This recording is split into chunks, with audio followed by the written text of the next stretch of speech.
Hivi unajua kwamba hata Biblia hii tunaisoma, hii Biblia unaisoma, unajua imefanyiwa mabadiliko zaidi ya 1000. Miaka imeenda, alafu baadaye Biblia ilipotea, ikafichwa na Roman Empire.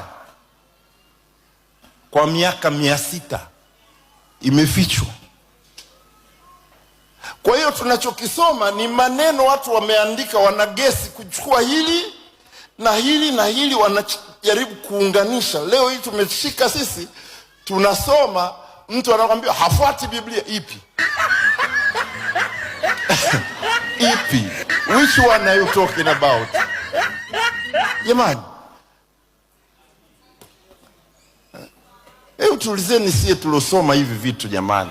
Unajua hatuongei kila kitu. Hatuongei kila kitu. Tunaongea vitu vichache, tunasoma vingi, tunaongea vitu vichache. Kuna vingine tukiongea hapa mtu unaharibu na imani yake hapo hapo.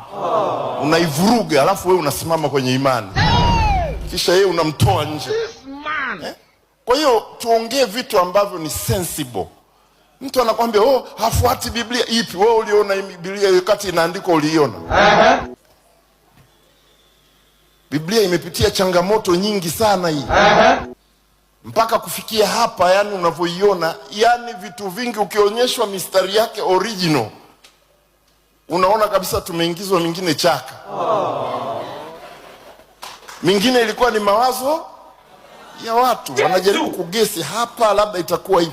Haikuhifadhiwa kwa namna hii. Kwa hiyo naomba jamani, tusijitoe sana ufahamu jamani. Kuna vitu vingine mbona vinaeleweka tu. Kuna vitu vingine vinafanyaje? Vinaeleweka tu kirahisi tu. Yani akili hata hitaji akili ya Mungu sana, ni akili ya kawaida tu. Unaelewa vitu vingine, unaelewa tu kabisa. Unajua watu wengine wanasema wanahubiri injili ya mafanikio. Weka hubiri hiyo ya kwako. Acha kutusumbua hapa. Watu bwana, na vielimu vyao vya watu wamesoma Bible school huko ya kulishwa makande na nani, wanakuja kutusumbua hapa. Weka hubiri ya kwako hiyo uliojifunza huko kwenye chuo chenu mlioletewa na wamishonari.